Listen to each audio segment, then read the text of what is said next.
with our third talk for the day.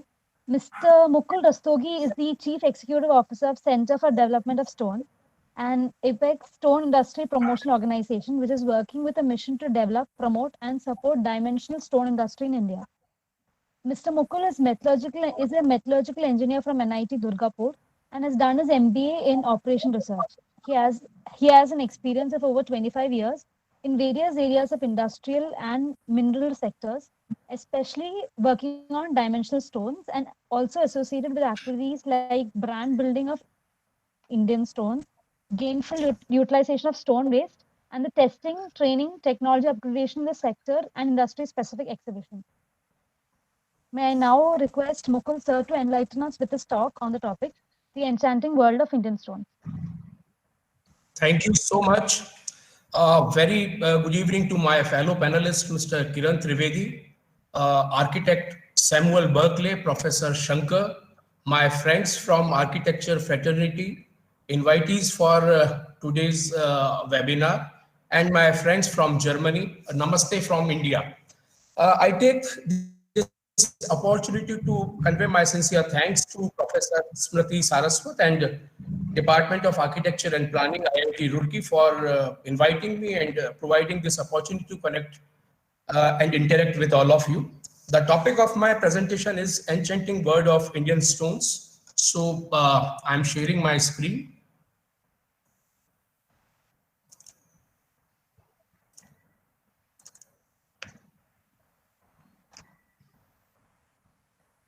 I hope it is visible now. Hello? No, not yet, sir. It's not visible? No, not yet. But it is visible to me. Let me again share it. Yes. Now we can see it. Yeah. Thank you. So let us explore the fantastic and wonderful world of Indian stones. I'm starting my presentation with a quote by a very famous Indian poet and Nobel laureate, Gurudev Shri Rabindranath Tagore, that the language of stone surpasses the language of man. Gurudev, while describing the beauty of Konark, had said those words, and for the information of my German friends, Konark Sun Temple is situated in Konark in the Odisha districts of Odisha state of India, and it is a UNESCO World Heritage Site. So we are moving ahead. Basically, these are a few photographs of Konark Sun Temple. It was built around 13th century, if I'm not wrong. So, yeah, I'm trying my best to take you along on a journey of Indian stones, as well as the entire value chain. So I'm starting with the introduction of stone. Stone is derived from Stein or Steen. The Germans call is stone as Steen. In Italian, it is known as pietra, while in Spanish language, it is piedra. And in India, it is known as pashan or pathar. So dimensional stones may be defined as a natural rock quarried for the purpose of obtaining blocks or slabs that meet specifications as to size, like width, length, and thickness, and shape.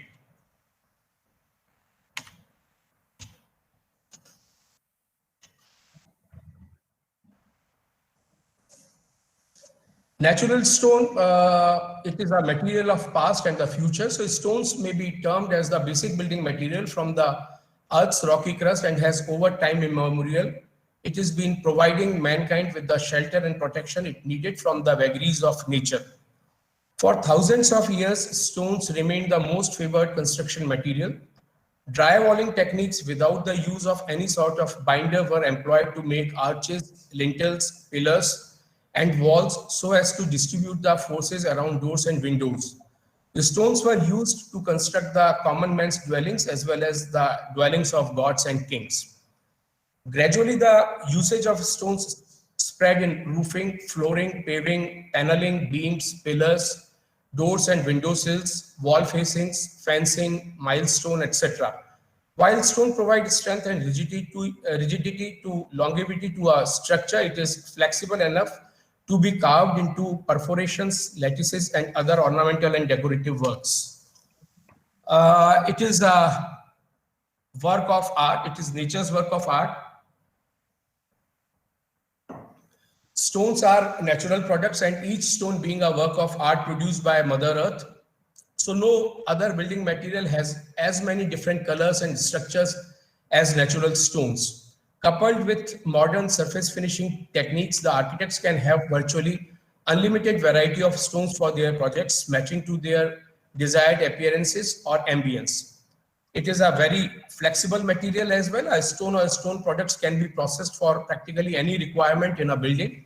Shapes and sizes of a stone application can be modified to suit architectural requirements, size being limited only by the size of natural stone block being extracted out of a quarry.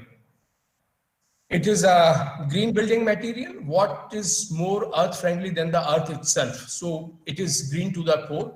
It is long lasting. If the project is being planned to last for generations to see and admire, then you cannot miss stones. Most of the substitute building materials lose their sheen over years, while stone retain their natural beauty. Historical monuments are a testimony to the fact that stones can last for quite a longer time and than the other building materials, and they are very often attain their full magnificence with age. Stones are economical over long run, since the useful life of stone as a building material is much more than the useful life of other substitute products. So the natural stones are no more expensive than the comparable synthetic building materials. There is a possibility for composite products as well. The possibility of combining stone with steel entrusts both of them with a task of giving their best, the resistance to compressive stress for the stone and tensile strength for the metal. Thin tiles of stones are also being used in conjunction with plastic-based honeycomb bases to be used as a light and economical material in high-rise buildings. Again, it is a material for future. Stones have over the ages proven their capabilities and suitability for architectural applications. In the modern context, it gains higher relevance for architects, both in terms of aesthetics as well as physical specification for longevity.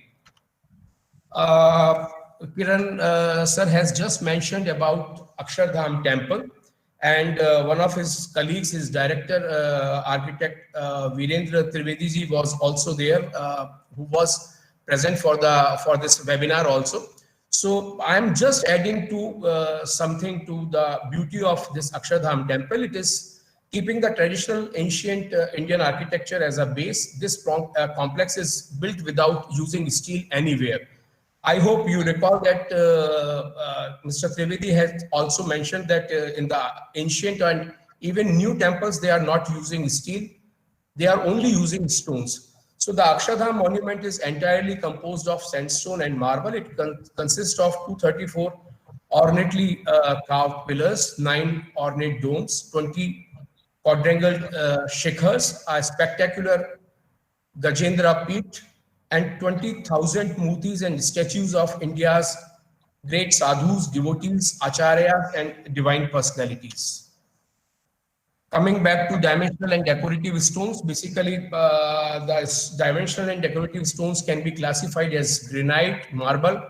I'm just going through the slides. Granite is an igneous rock, as you all probably know, consisting essentially of quartz, feldspar, and various accessory minerals such as mica or apatite, zircon, garnet, tourmaline, etc. It is a coarse-grained, light-colored stone. In commercial terms, many other stones like basalt, gabbro, porphyry, which are light to dark colored, coarse to fine-grained, having high polished gloss, and having the hardness between 6 to 7 are being marketed as granite.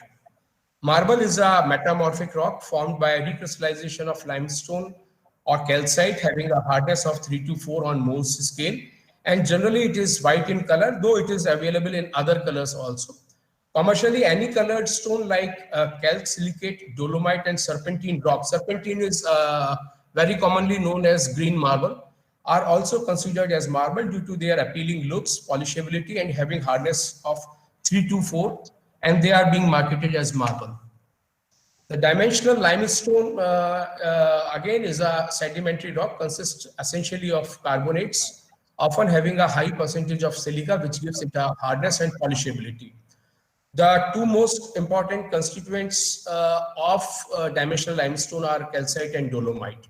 Sandstone is a sedimentary rock, mainly consists of small grains of quartz cemented by a scanty bond of silica, iron oxide, calcium, carbonate, clay material, etc. So they are also available in various colors, shades, and textures. Slate and schist are also metamorphic rock formed due to low-grade regional metamorphism compared to composed of finely divided micaceous minerals, including chlorite and subordinate quartz and feldspar. Quartzite is a metamorphic rock formed due to thermal metamorphism of sandstone. So basically, these are the basic definition of different type of stones. As I said, like India is a treasure trove of different varieties of stones, be it granite or marble or sandstone, slate. So there are probably 300 to 400 varieties of stones available in India. And these are some of the examples of fascinating colors in granites. So moving ahead, again, few other colors in granites. Granites from North India, South India. Granites are probably predominantly available in southern states like Tamil Nadu, Andhra, Telangana, Odisha, as well as in Gujarat and Rajasthan, some part of UP as well. So they are commercially, you can say that there are two type of varieties, one which are available in South India and other which are available in Northern India. These are some of the varieties from North India also. Marble is predominantly available in Rajasthan, Gujarat, MP, and few other places. But these are the major locations of marble occurrences. And these are few samples of marble in different colors, different textures, different hues. These two marbles in brown and green are very famous. Sandstone is available in Rajasthan, in MP, in parts of UP, as well as in some parts of Andhra and Telangana. And there are many magnificent buildings which are made of sandstone. If we look at Lutyens Delhi, then entire area is made of Dholpur sandstone, which is also known as Agra red or Dholpur red sandstone, as well as Dholpur beige sandstone. In addition to that, there are many sandstone applications throughout the world. These are a few more examples of sandstone varieties available in India. Some more examples of sandstone. This has sandstone from Jodhpur. You must have heard of Umaid Bhavan, and that entire Umaid Bhavan is made of Jodhpur sandstone. These are some examples of slate and quartzite. Again, quartzite samples.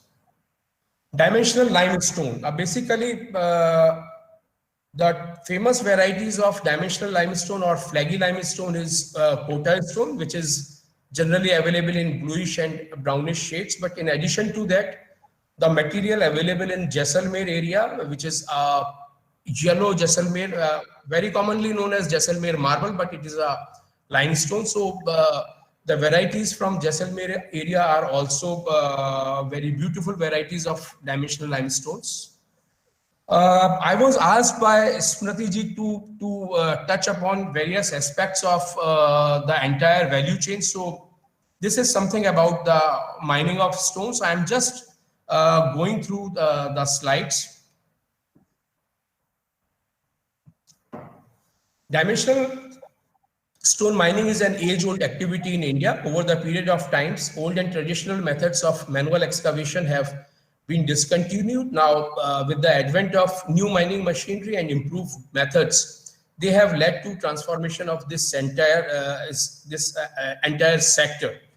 Now, majority of mining is semi to fully mechanized, resulting in tremendous growth in production with low wastage. Mr. Trivedi has also shown few photographs of his underground mining as well as other mines also. So I am just going taking you through some of the photographs of mining. This is a mining photograph, a mine of green marble from Udaipur area. This is a huge mine. You can see how scientifically the benches are prepared while excavating the material from Mother Earth. This is close to Rajsamand, near Udaipur.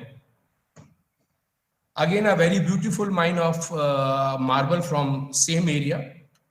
Look at the mine. I mean, this is huge. This is tremendous. So there are so many mines in Rajasthan which are producing such type of material day in and day out. Now, as far as mining methods are concerned, I am just going through, just touching the subject matter. Basically, as Kiran Bhai has also mentioned that earlier the jackhammers were used, but nowadays we are using diamond wire saws and bell saws for the primary cut. Once the primary cut is made, then the next step is overturning the benches, and for that airbags or hydraulic bags are used, the water bags are used, and the toppling of block can also be done with the help of an excavator.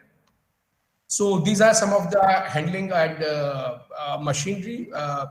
Jib cranes, derrick cranes are very common in mining areas, and for handling blocks, the excavators are used. The next is processing of stones. The period of last 40 years has witnessed significant changes in processing of stones, which include many operations like dressing, slicing, or in slabs or sawing, surface grinding and polishing, edging, trimming, chamfering, etc. The three most important innovations which have benefited the processing industry over the period of time are the introduction of diamond gang saws, polishing lines, and resin treatment techniques. Subsequent innovation in the form of multi-wire saws, robotics, CNC and water jet cutting machines for artifacts, for surface finishes, brushes and abrasives, improved tools, etc. They have also played a prominent role in resulting in ease of operation, greater productivity, and low wastage. So this is the primary step of processing of stones. Basically, sometimes when the block is fragile, then it is required to reinforce the fragile marble block with the help of fiberglass net and some binding agent like resins, etc. And nowadays it is a common practice in India, though majority of overseas material which are being processed in India are underway this method. Otherwise, the Indian material is very robust. These are some machinery for processing of marble. Generally, gang saws are extensively being used for processing of marble. For granite processing, there are granite gang saws, multi-wire saws, then multi-blade cutters, single blade cutters. So there are many machinery is being used, and it is a matter of great satisfaction to share that majority of machinery is indigenous nowadays. So India is rather exporting various type of machinery to other countries also. So these are the handling and processing machineries. The gantry cranes are used at the stockyard for shifting of blocks. The EOT cranes are in operation inside the unit. And then we have vacuum suction cups, mechanized trolleys for transportation of block from one place to other. Now, treatment of resin is another activity which is very common nowadays, and this resin application is through resin treatment plant as well as manual resin application. and subsequently it is sent to line polishing machines. Line polishing machines have many heads having abrasives of different sizes, and the final product is a very good material, a polished material. Carving and working machinery is again very extensively used in India nowadays. These are few examples, like robotic arms are being used, water jet machines are used, 3-axis, 4-axis, 5-axis CNC routers are being used extensively. Now I'm coming to the application part of stones, flooring. As you all know, the natural stone flooring is one of the oldest forms of flooring, which is known to mankind. The principle for a stable, durable, and comfortable and aesthetically pleasing floor remains the guiding principle for flooring material, and stone still rules. So the stone flooring is now available in wide variety of textures and colors. So the flooring products widely available in market are slabs, tiles, or pre-matched patterns, also known as book-matched slabs and tiles. Ready-to-fix flooring inserts in a variety of geometric, floral, and contemporary patterns.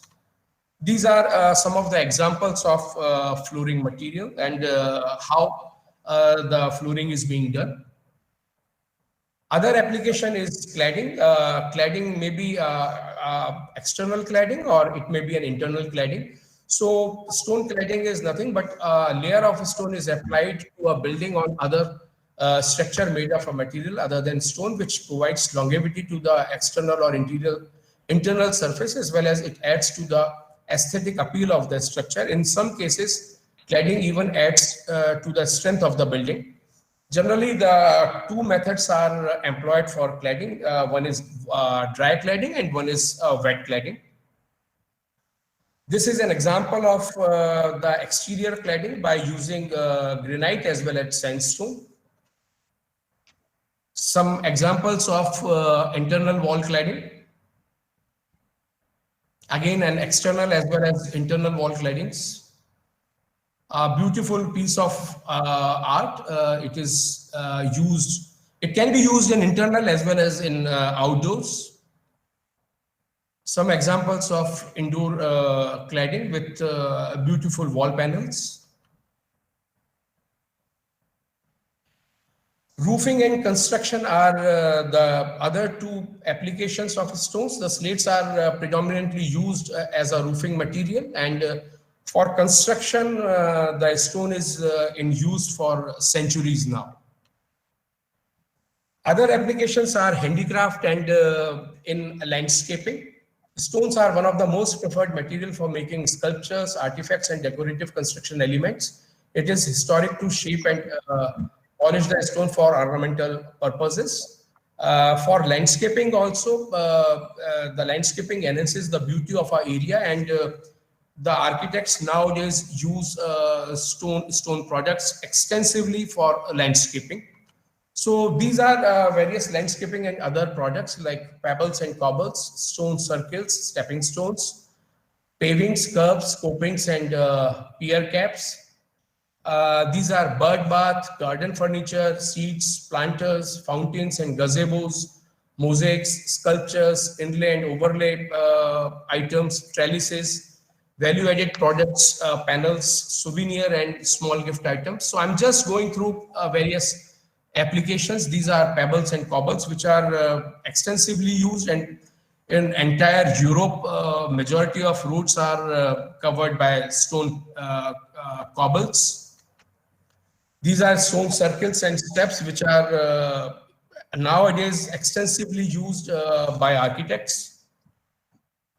These are again paving, curbs, scoping. This is something very interesting. I mean, you can see a bird bath is there, which is made up of stone.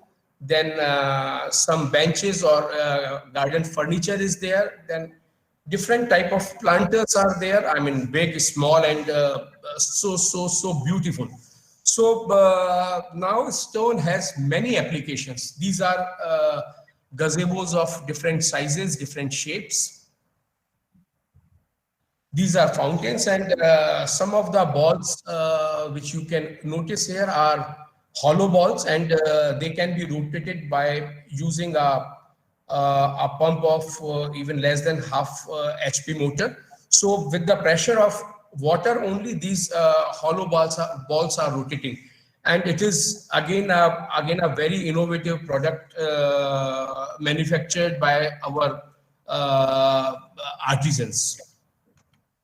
These are mosaics and latch panels. There are so many numerous examples of mosaics and latch panels, but I'm confining myself to a few examples. These are sculptures, and my sincere thanks to Kiran Bhai, as a few of the products which you are witnessing here are from his area only, from his factory only. So thank you so much, Kiran Bhai.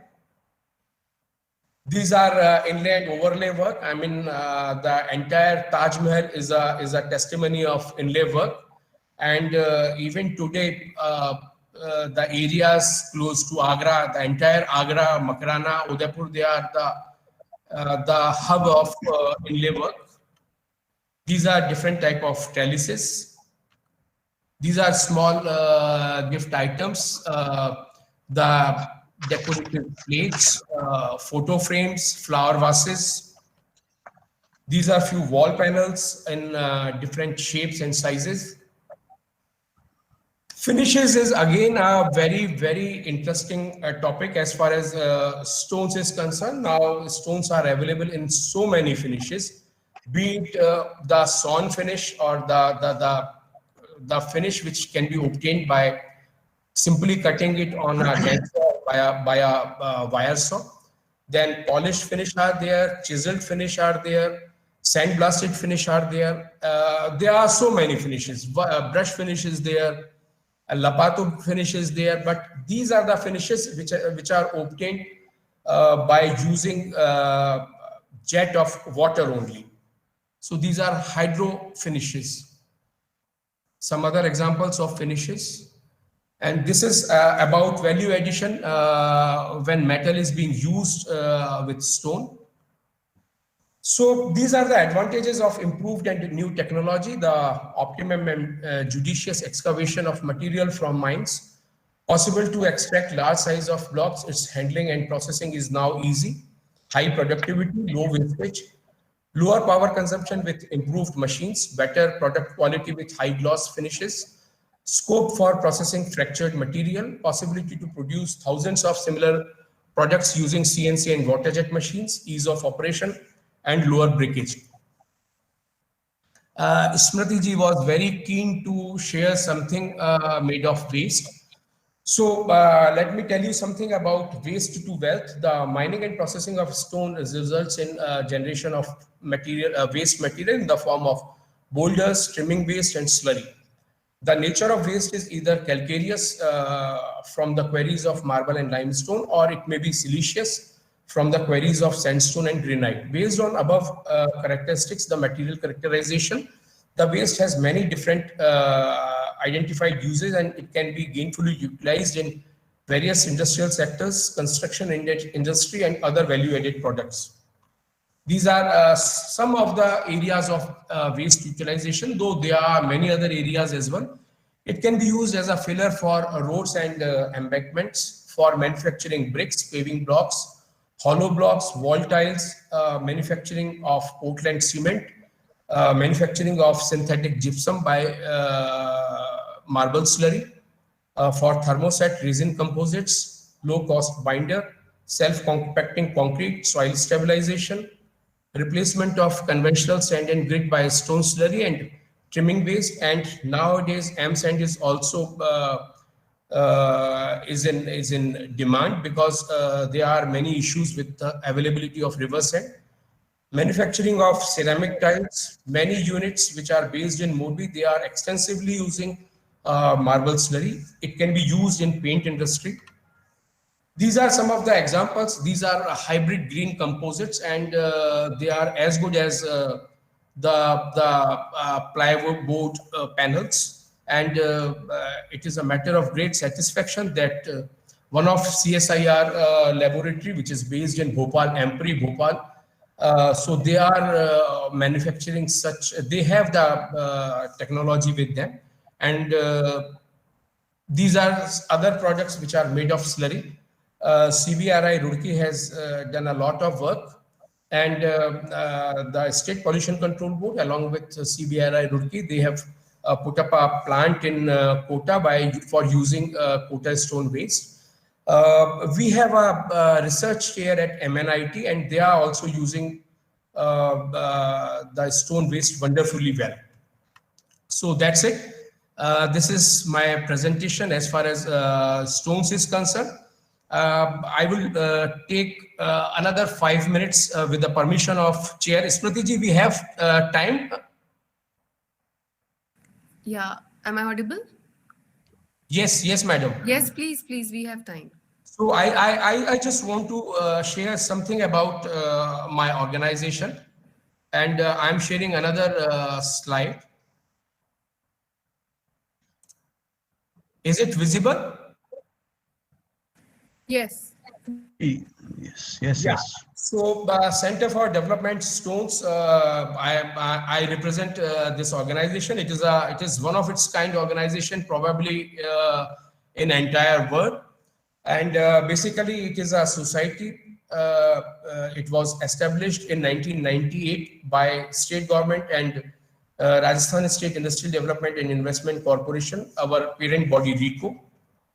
So this was the vision, and we are still working on this vision only to promote Indian stone industry, to develop, promote and support dimensional stone industry, brand building of Indian stones, to promote adoption of state-of-the-art technologies and machineries, support gainful utilization of stone waste to make the industry a zero-waste industry, promote stone as an environment-friendly green building material amongst user community, promote uses of stones in domestic and international markets, and bring Indian stone industry into the forefront in world stone scenario. So this is the vision of Sandstone. These are the various components, the synergy between various stakeholders. One side it is government, RICO is the other major stakeholder, trade and industry, and professionals. These are the components. We have a trade promotion and information center, stone display center, stone park, and a testing laboratory wherein we are testing stones as per European, American, and Indian standards. So combining, they constitute this holistic institutional support to stone sector in India. These are some of the important activities of CDOS.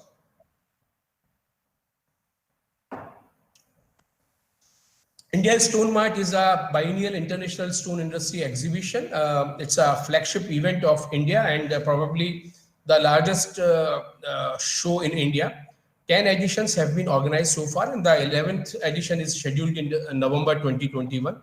We organize, work very closely with architects. So we organize architects festivals, interactive sessions with them, bioseller meets, workshops, seminars. Then Global Stone Technology Forum, our biennial international conference on stone technology, is another flagship event wherein we provide an interface between the users and producers of technology. 8 editions of this event have been organized so far, and the 9th edition is proposed in December 2021. We organize country pavilions and Stones of Rajasthan pavilion in international important international events. CDOS is into publication also. We have published several books and product catalogs on Stones of Rajasthan, Stones of India, stone products, user manuals for architects, Stone Resource Directory, and many other such publications. Then we provide assistance to financial assistance to members, those who are interested in participating in international fairs.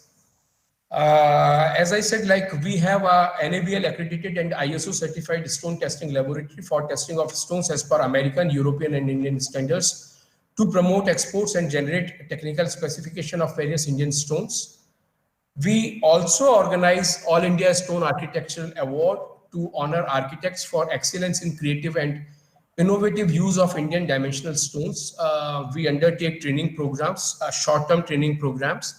Then we have a very dedicated website for stones. We had implemented various programs, including a program from by UNIDO. We are spearheading research in stone sector. We had established a stone research here at MNIT for research on stone and stone waste for its gainful utilization. Then we had facilitated introduction of stone-specific trades and courses in ITI and helped them in development of curriculum. Then waste management in stone sector initiated several activities in collaboration and association with other government agencies. So this is something about Stone Mart. The event was spread over a year, over an area of around 40,000 square meter, out of which around 19,000 square meter was the net exhibit space of Stone Mart 2019. These are a few photographs of the exhibition.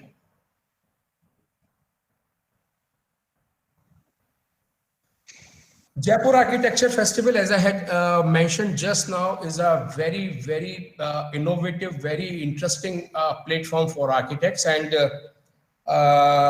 it was developed on the lines of Jaipur Literature Festival. So far, 3 such events have been organized, and this is being organized concurrently with India's Stone Mart. So the first edition was in 2015, subsequently in 2017 and 2019.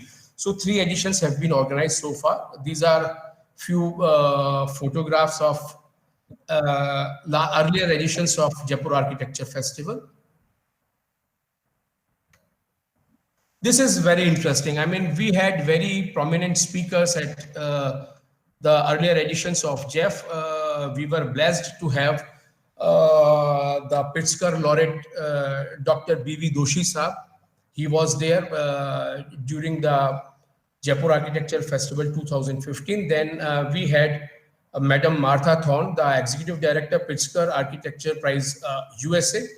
Then we had architect Peter Shachbury from Australia, architect Prakash Desmukh Sahab, Maestro Vittart from France, Rajiv Katpalia Sahab, Kashif Chaudhary Sahab, Adrian Aziz from Malaysia, Sarosh Pradhan from Nepal, Kevin Lau from Malaysia, Viraj Chatterjee, architect Dorji from Bhutan, architect Tushar Sogani from India, Sandra Rola from Italy, architect Madhura Prema Tilake from Sri Lanka, Beatrice Lenza from China, architect Lalichand Zakaris from India, Qazi Ashraf, architect Palinda Kannagera from Sri Lanka, and architect Deni from Indonesia, Shakur Majid from Bangladesh, architect Archavan from Thailand, architect Ehsan Khan from Bangladesh, Mukul Goyal from India, and architect Janin Shekhawat. So these are few of the architects who had participated in earlier editions of Jaipur Architecture Festival.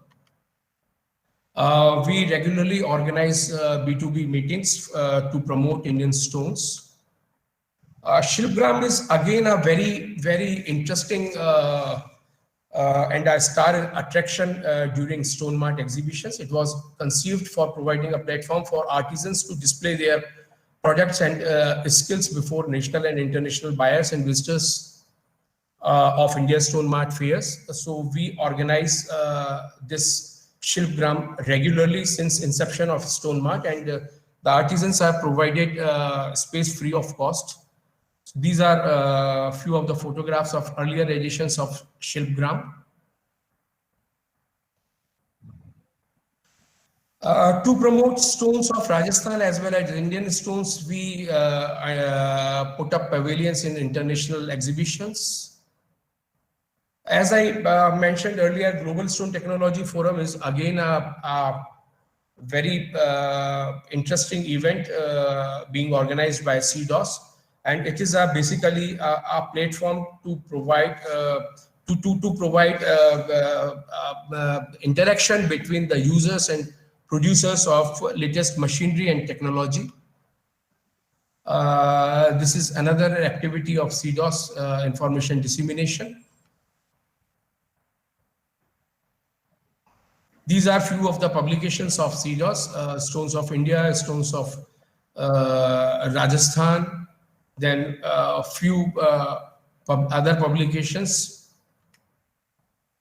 This is about All India Stone Architectural Awards. So the award was introduced in 2009 to recognize and honor architects for creative and innovative use of Indian dimensional stones. And the award is in 4 categories: exterior facing, interior design, landscaping and green architecture. And it carries a cash prize of 1 lakh rupees, a citation and a trophy. So these are the award giving ceremony during last Stone Mart exhibition. We also undertake training programs. This is another very important activity related to architects. For last 5-6 years, we are hosting architects across the country, and we took them to various stone clusters. So I would also request my friends from IIT Roorkee as well as architect Samuel Berkeley to join us for the next physical program. Almost 600 architects have visited Rajasthan during various programs.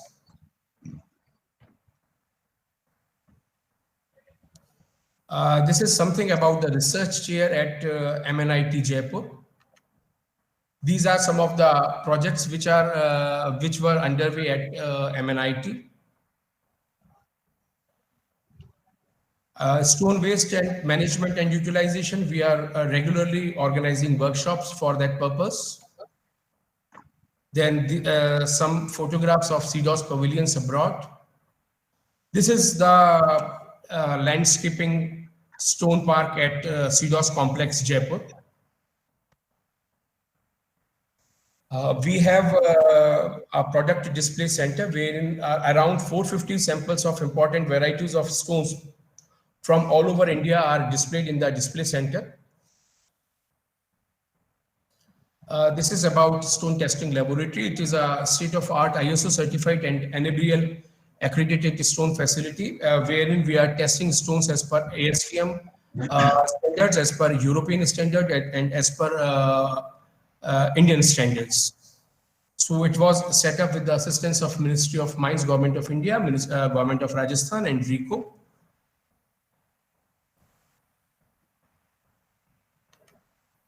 These are some of the tests which we are undertaking at Stone Testing Laboratory under ASTM standards as well as EN standards and Indian standards as well. Thank you so much.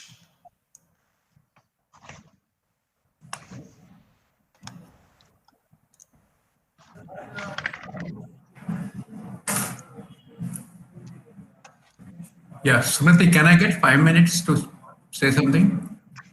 Sure.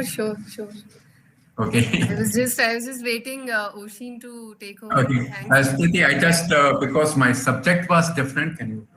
My subject was different on the CNC and the CAD/CAM technology, so I didn't touch this point. But now, since Mr. Mukul Rastogi, he has a lot of knowledge and about all kind of stone, I would like to share the new thing what I am here in Hyderabad right now and what we are developing, because it's a separate segment. We have the polished marble slabs, tiles, gang saws. We produce around 300,000 square feet per month.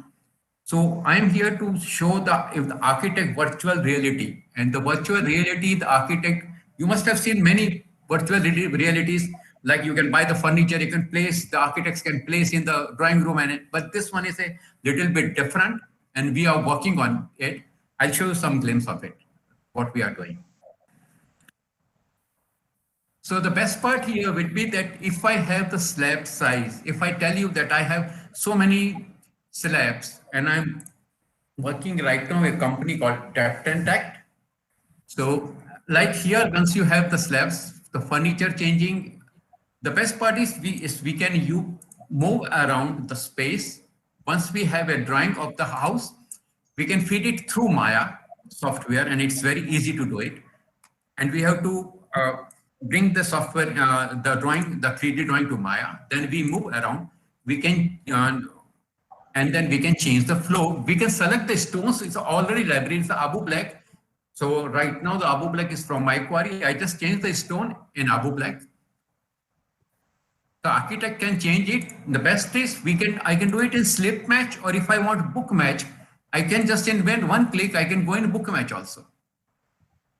So the slip match and book match. And the best part, the software, it has already the built-in that you decide any cut to size. If I have the, if in my showroom, if I tell you that I have a 60 piece of 8 feet by 4 feet, and the architect wants to use 4 feet by 4 feet or 6 feet by 2 feet, he can select the size, and accordingly, the software will automatically arrange on the flow. So that's what we are working, and I hope it will be interesting for you all. So, and it is going to be on the PC shortly, and it's on PC, the mobile phone. Even you can see the tablet, and it's extended reality. Yeah, and then they say extended realities. They can also integrate with that. Yeah, we can integrate in any stone. Can you take it to the kitchen part and all? See, I'll show you some examples here.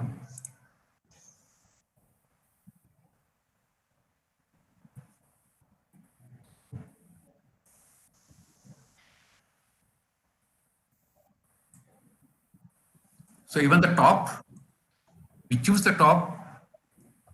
Yeah, we choose the frozen white Pampaji, and it changes the color. And you can visualize how it is going to look. Okay. Okay, thanks a lot. Hope you liked it. Yes, sir, absolutely. And any question about this also? So the technical people, they are with me. Yeah. Oshin, are you there? Yes, ma'am. Hello. Yes, I just wanted to formally thank Mukul sir. So over to you. Yeah. Hello. We Hello. can hear you. We can hear you, Oshin. Okay. Yeah. So, like, thank you, sir, for this, like, a very detailed kind of talk which you give. I think you've covered a lot of it, starting from the type of stone to the kind of different kind of finishes, and in detail that too. So, thank you, sir, for the interesting talk. So, Thank you.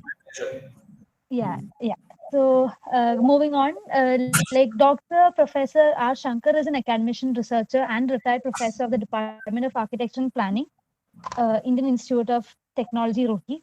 And he is definitely a familiar face for all of us from here. He has made his contributions in the field of architecture and planning as an honorary advisor to the Mussoorie Dehradun Development Authority, and as a member of the panel of experts at the NBA AICTE New Delhi, and as an expert of the selection committee of UPSC New Delhi, to name a few. I now kindly invite Professor Shankar sir to summarize the talks and also to share with us his experiences of working with stone down in the south.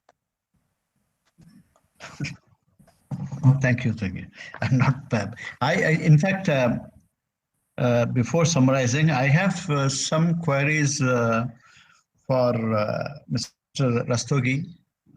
Are you there, Mr. Rastogi? Please go ahead, sir. Yeah. I didn't know your organization is a very interesting organization because it's one of its kind. True. I just want to know, it's a state government supported organization initiated, no? This Rajasthan state government one. Is there any similar organization in any other state of India? To your knowledge? I think there is no other organization in the entire world which is doing this type of activity. That means then the responsibility, the complete responsibility of showcasing India's stone resources and what all activities go on in the realm of Indian stone, it rests on you only, your organization only, and you have taken it up rightly. That you are showcasing Indian stones. That's through various activities you organize Stone Mart. By the way, the Stone Mart that you organize, is it biennial or is it annual? It's a biennial exhibition, sir. So once in 2 years you organize that. Yeah. So- It was supposed to be organized during February. It is the calendar of exhibitions throughout the world is fixed. So it was supposed to be organized in February this year, but due to pandemic, we have shifted it to November. Okay, so as a part of that, you also organize a Stone Mart. And Sir, Stone Mart is the umbrella exhibition, but as a part, we organize few concurrent events. We regularly organize Shilpgram during the Stone Mart. Then Jaipur Architecture Festival is another concurrent event of Stone Mart. And in but addition, the Stone Mart, it's not connected with your biennial, once in 2 years you are organizing the activity. What is that? sir, That is basically the name of this exhibition is India Stone Mart. I see. Okay. So that is what you organize once in 2 years, and you also organize an exhibition as a part of that. And then you have this architects meet. That also is as a part of the activity only. It's a concurrent event to Stone Mart. Okay. But at the same time, you have a permanent display center as in your premises. Yeah. Permanent stone display. Centers. Is it in the line of what I saw was in your slide, the display was more open or outdoor display of stone, variety of stone.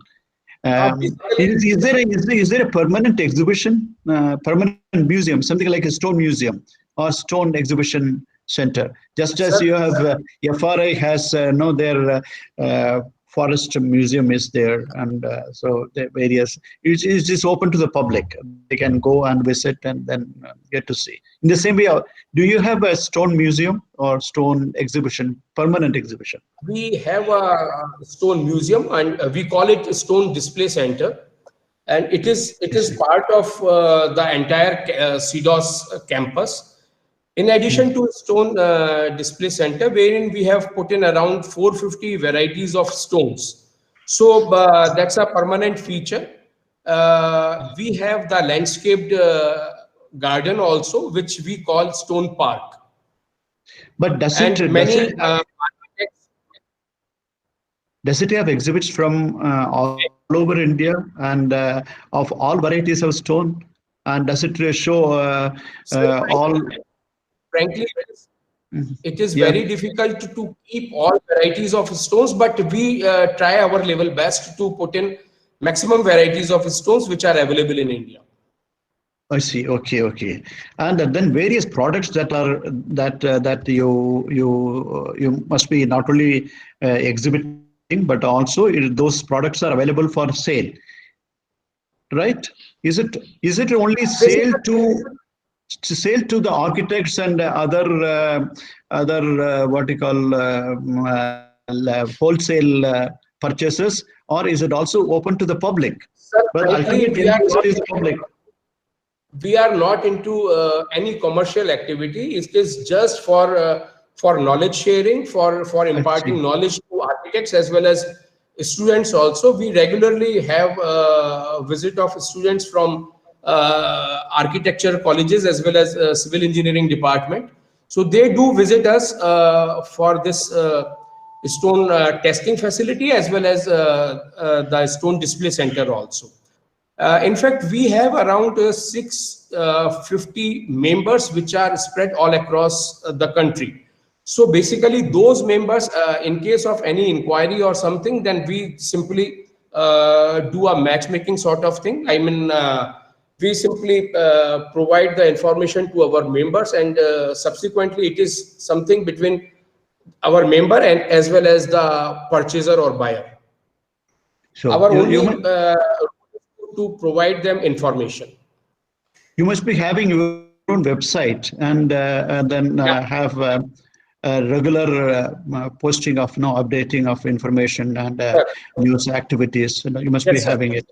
You must also be enrolling, enlisting institutions. Are they members of your some association or some organization that you have? Because you said you are interested. One of the stakeholders is the professionals, architects. Yeah. And you have kind of an establishment in MNIT, Jaipur.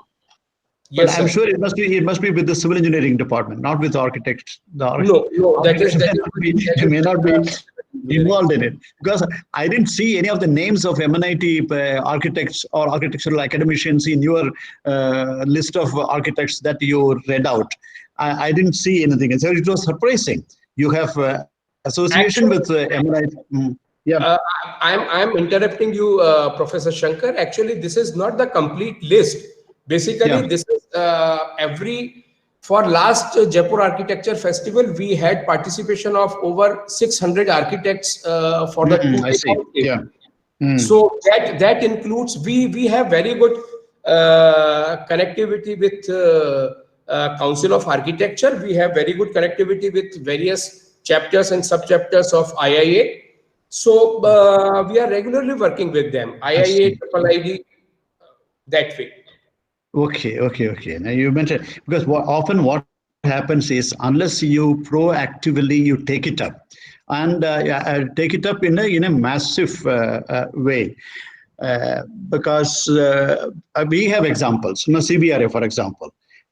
CBRA has done so many innovative things, so many novel things, and it was even futuristic. Some of those things which they had done in 70s are futuristic. But the most unfortunate thing was that CBRA could never do so much in extension when it comes to propagation of their ideas and their innovation among the public, and take it to the nation, take it to the society. That they couldn't do.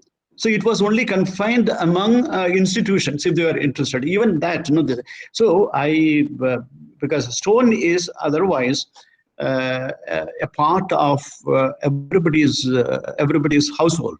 It's a part of one's life. That we have been dealing with, even as a product. We have been in every house. There must be at least a few stone craft items or stone products must be there. If you leave aside, stone is used as in flooring or in cladding or in partitions. Leave aside that, but stone is always an integral part of one's life. So anything that is happening in the world of stone, it should go beyond the primary stakeholders. It should also reach the people. Now, this is what I was trying to. Definitely. In that, involving the institution, architectural institutions, and also at the student level, and proactively, if you do that, because otherwise I never knew that there is such a center that is there,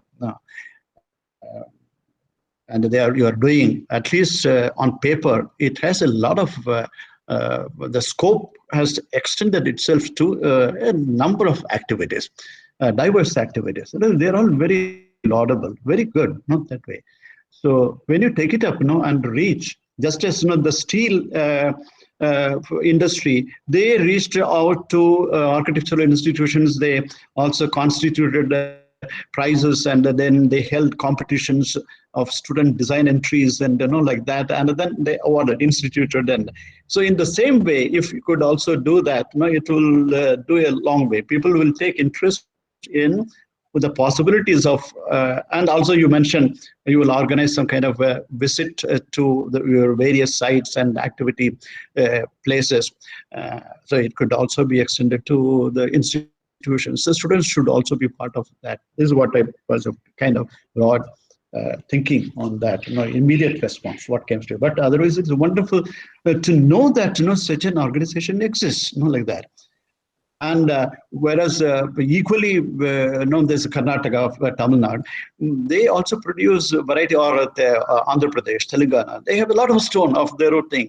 And it's very unfortunate that they haven't thought about it, and they are not doing much about it. Whereas, when you put all these things together, so much more could be done. This is what, so that is what I should.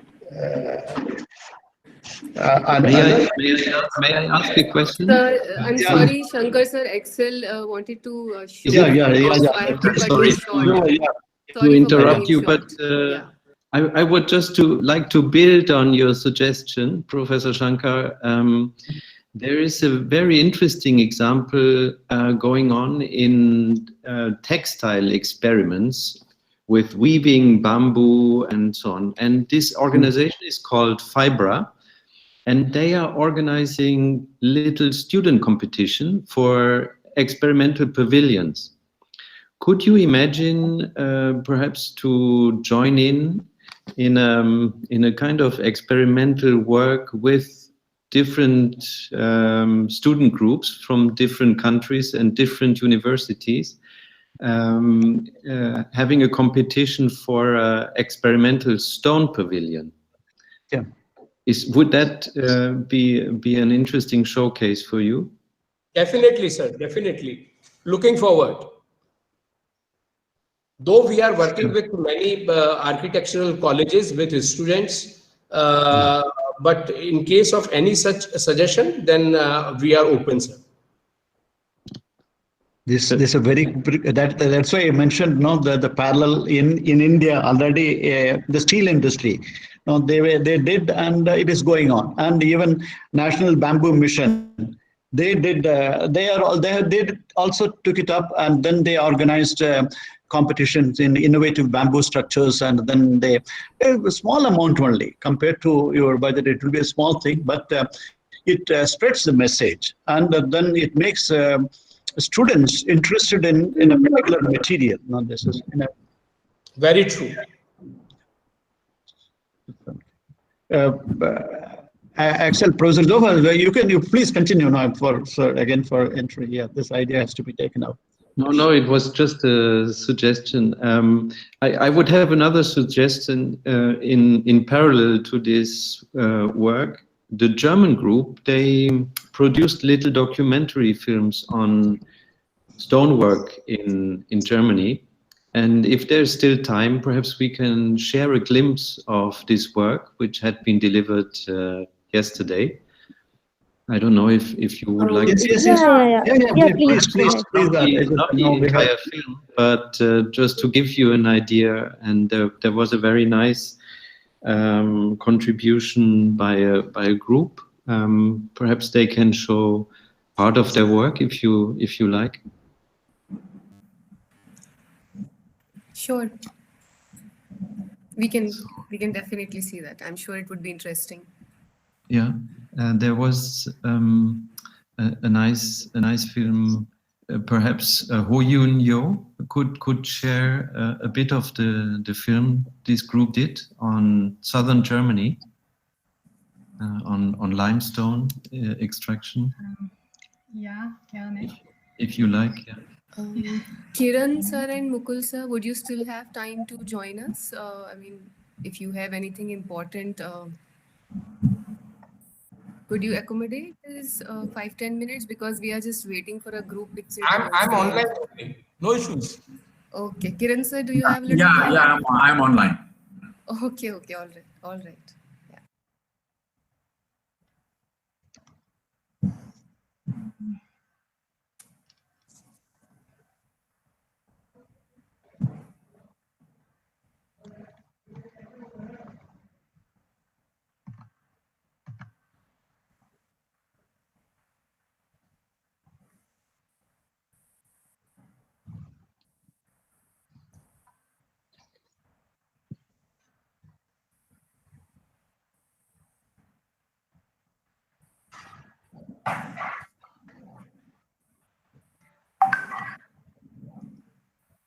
So everybody can see my screen. Your presentation, yeah. Something is coming up.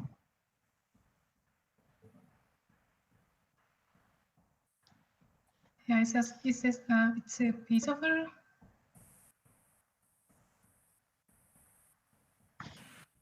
It's visible. Yeah, done. Yeah, I will start now.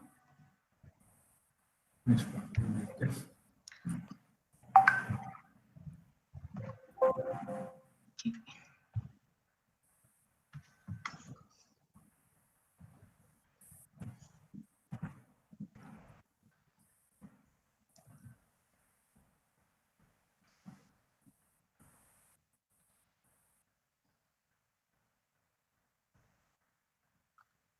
So what we see here is a little film on a South German roof construction made by stones, which are extracted in the area of Danube, Donau. So it's a river running through many countries, and there's sedimentary stone, which you can cut into slates. And the group actually of Hoyun, they were investigating this tradition of roof construction. These are very heavy roofs, and unfortunately, this technique had been a bit neglected. There are not so many craftspersons who are still able to build this roof. So Hoyun, perhaps you can go on a bit with the video.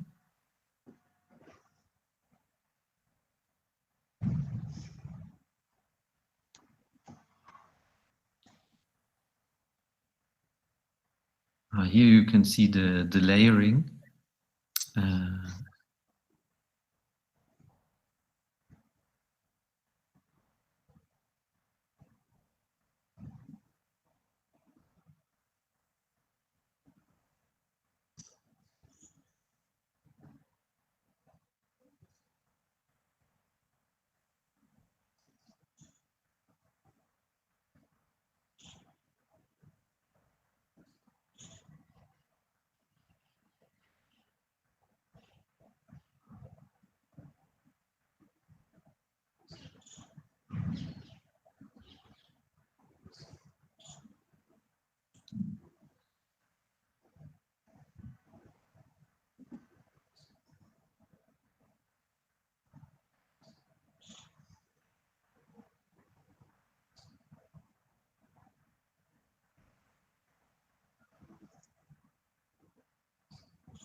Hoyun, could you perhaps jump into the session where we see the construction of the roof?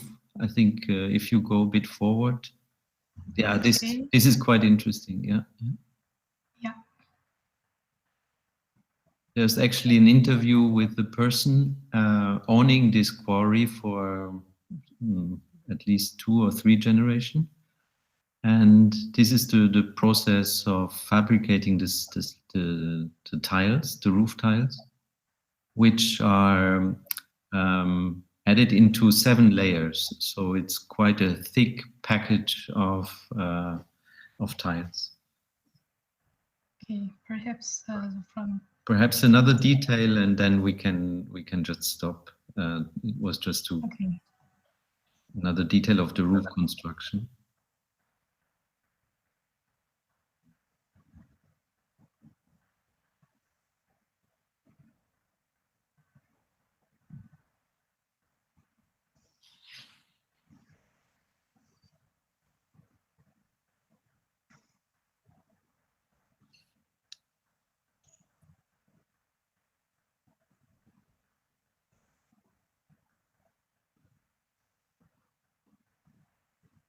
Actually, this stone had been used a lot for staircases, or is still used in that way. Less for roofing, and they can deliver actually different types of surface qualities, so rough and polished.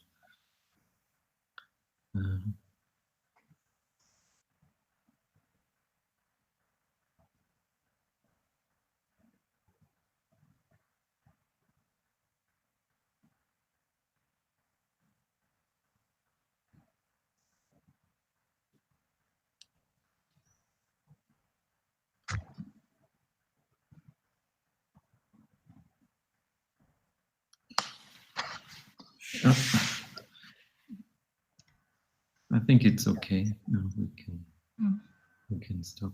Yeah, thank you. Thank you, Yun, and the group.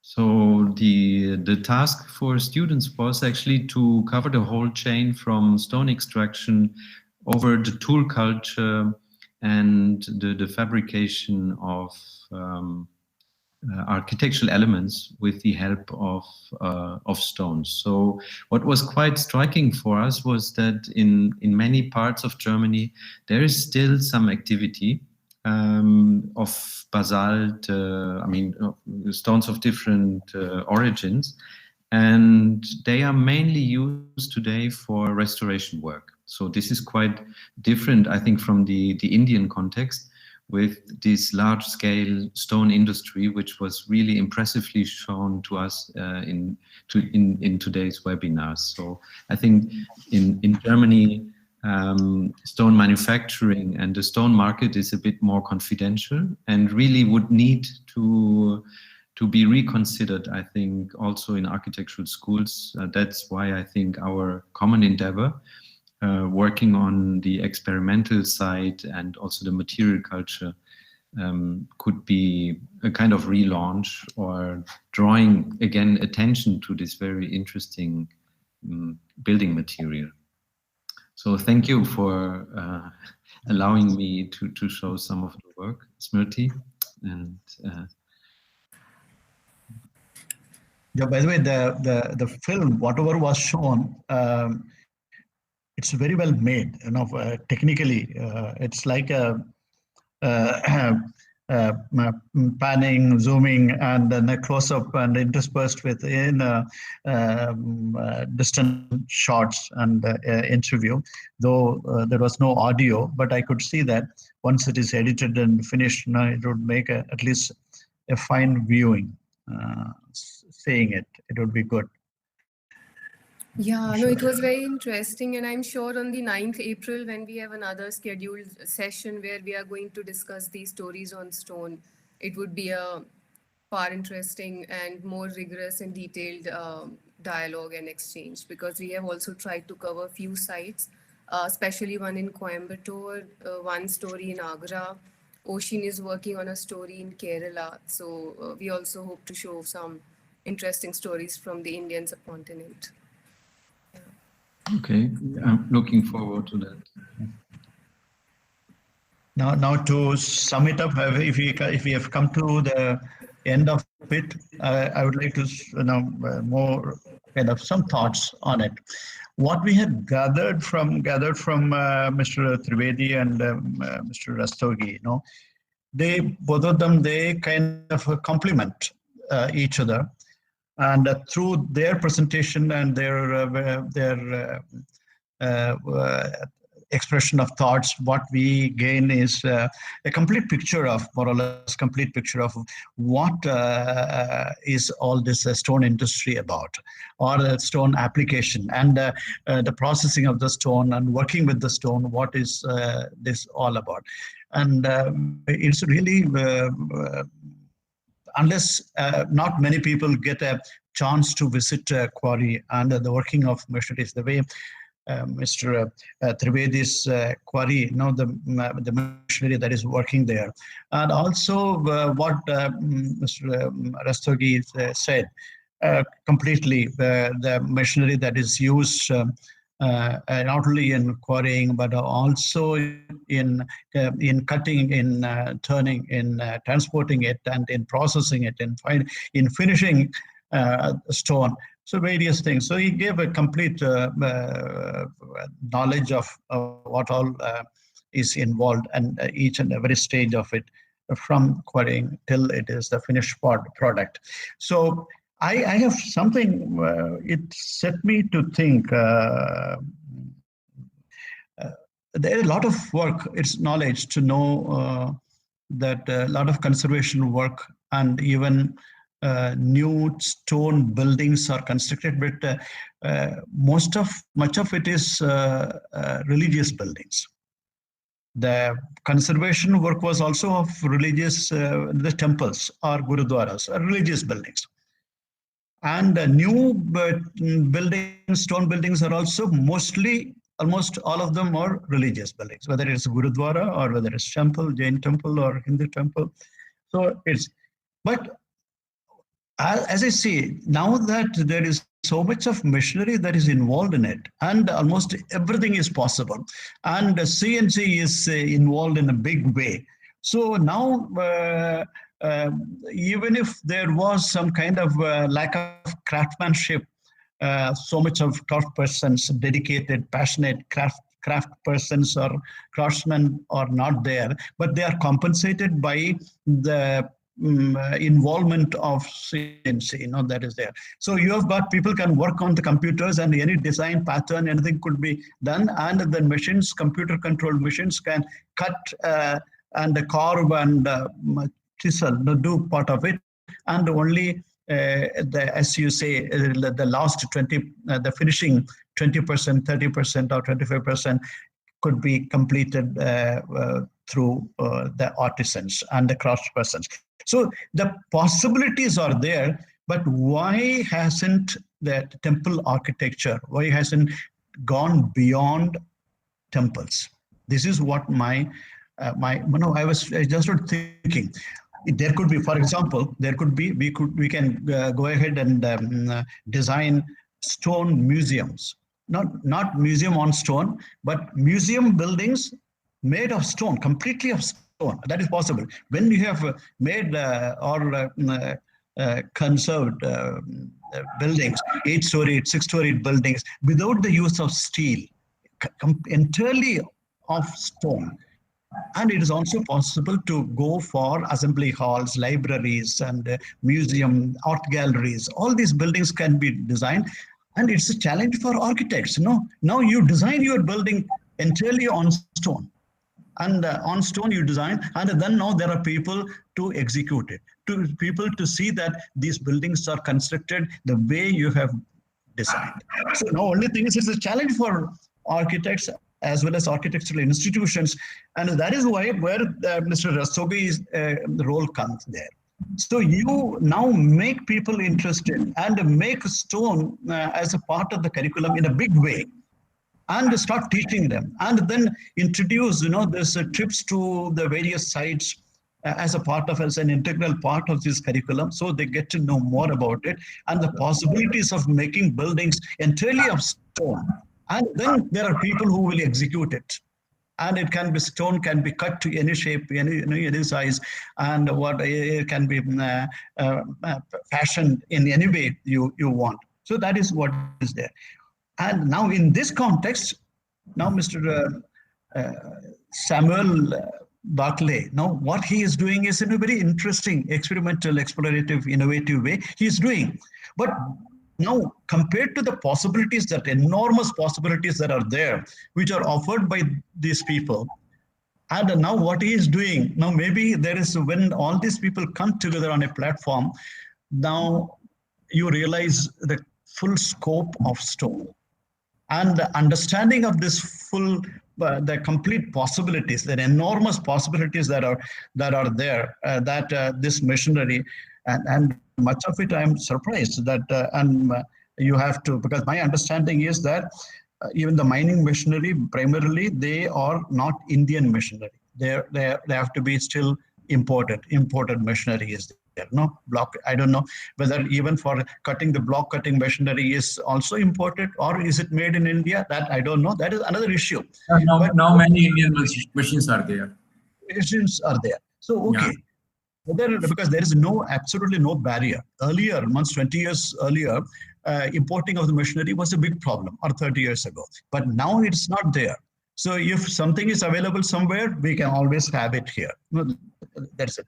So with the availability of this machinery, with the availability of this CNC machine like that, and the various softwares that are there, of course, the architecture students are well versed in the use of softwares. They can design that. Now they only have to understand, yes, these things are possible, because otherwise the students are unfortunately trained to design in RCC, in reinforcement concrete, or in steel. This is a very conventional, but we have to really, this is where what you call our cultural heritage. So the past history has shown us that we have now, even a millennia ago, 1,500 years ago, they had demonstrated their capacities by constructing massive stone structures. Now, with all these technologies that are available, you have to know there is a time for us to again demonstrate our so-called improved capacities, and for advanced capacities in designing and building architecture of stone completely. So that is there. It's a challenge. It's a challenge, and that architectural institutions, architects, and we have to face, and we have to take it up. That's there. But with the people coming together, people who have been involved in the industry, stone industry, and promotion institution like Mr. Rastogi's institution that is there. Unfortunately, there is only one of its kind in India. If they come together on a common platform, now it will not remain just a dream or just a vision, but it is very much possible. We can make it a reality. So that is what I have to say, sum it up. And it's a really a lot of learning, and a lot of things I came to know for the first time. Of these things are there. And in our times, when we were, even our times as an active teacher, I didn't know that these things were there, because these things were happening in pockets, unfortunately. But the only thing is that that's because we are only exposed to what is available in the go down. The stone, you go to the stone mart, the so-called whatever is there in your city, and whatever is available that is what you use. But when you go beyond that, then there are so many more possibilities. That is what I have come to know today. Thank you so much. It was very interesting, very enlightening and enriching.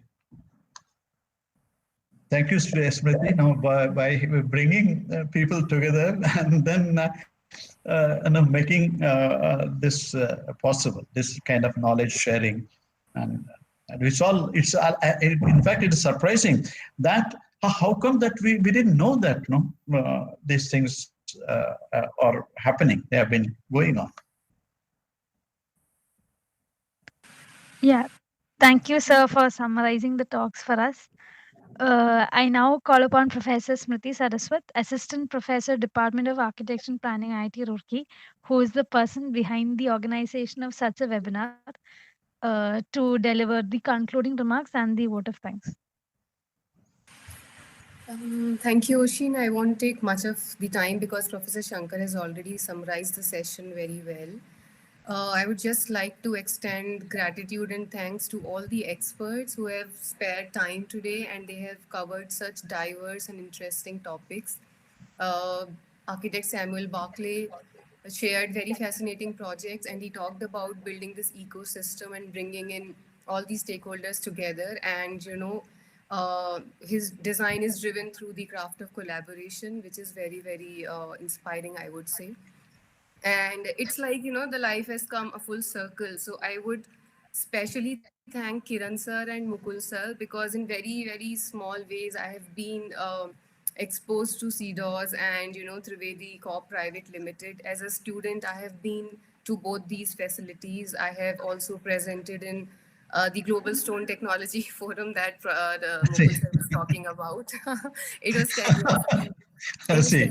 Go with architects Shirish Berry, Poonam Verma madam, and the stalwarts who have like the real stalwarts. No, that is by virtue of your being in Ahmedabad. That you have an advantage there. Yeah. People- So as a student, I visited the facilities and all the factories of Kiran sir, and he was very, very generous and gracious to also organize a study tour for, one of the classes here that I taught at IIT Roorkee. And I take this session as a very productive session, and I would like to get in touch with all of you regarding collaborations and contributions. I thank Professor Zoa and his team from Germany for participating in this webinar and showing us this interesting documentary that they have worked upon. I thank Professor Shankar for being so passionate always and bringing in all the energy. All the students from my vernacular architecture class and otherwise, all my faculty friends who have joined from different parts of the country, different students, not even from IIT Roorkee but otherwise, and lots of architects who are busy and they have spared some time to be here today. And last but not the least, I would like to thank my team. Yes, you can see their faces, Raman, Oshin, Amruta, Chandradeep, everybody.